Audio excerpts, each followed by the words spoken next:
जिस ज़माने में रहमत दो आलम सल्लल्लाहु अलैहि वआलिहि वसल्लम एक बहुत बड़ी जिम्मेदारी देकर भेजे गए थे, उस ज़माने में इंसान जानवर से बदतर हो गया था। कौन सी बुराई थी जो समाज के हर कच्चे पक्के घर में घुस नहीं गई थी?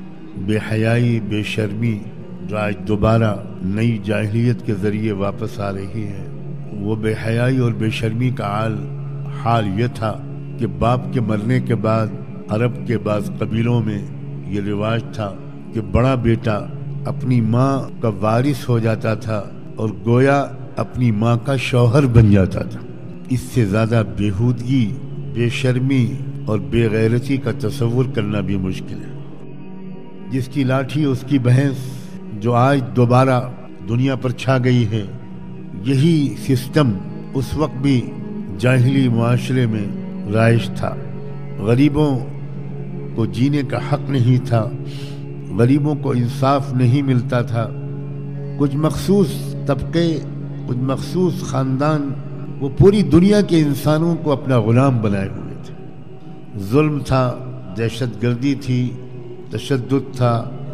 आम इंसान अपनी राय का इजहार आज़ादी के साथ कर नहीं सकते थे, अपनी पसंद का इजहार नहीं कर सकते थे।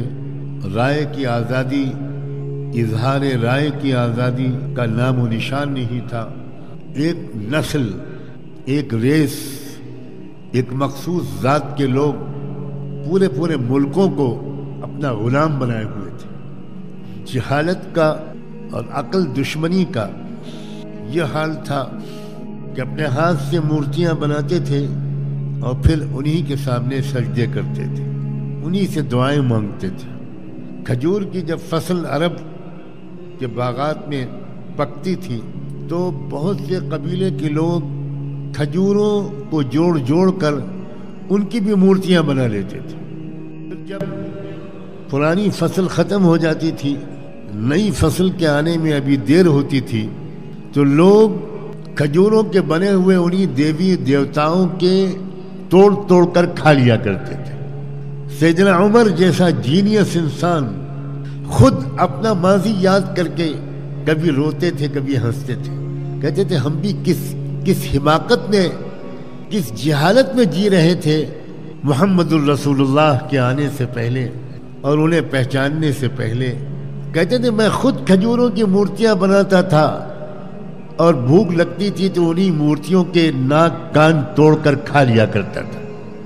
बुराइयों की फहरिस्त गिनाने की इसलिए ज़रूरत नहीं है कि अगर आप ज़रा भी वाक़फ़ियत रखते हैं दौर हाजिर से, अपने मौजूदा मुल्की और आलमी समाज से, अगर आप वाकिफ़ हैं हालात से किसी हद तक भी, तो यूँ समझिए कि वही जाहिलियत जो दोबारा वापस आई है, यही जाहिलियत उस वक्त अपने पूरे नंगेपन के साथ मौजूद थी।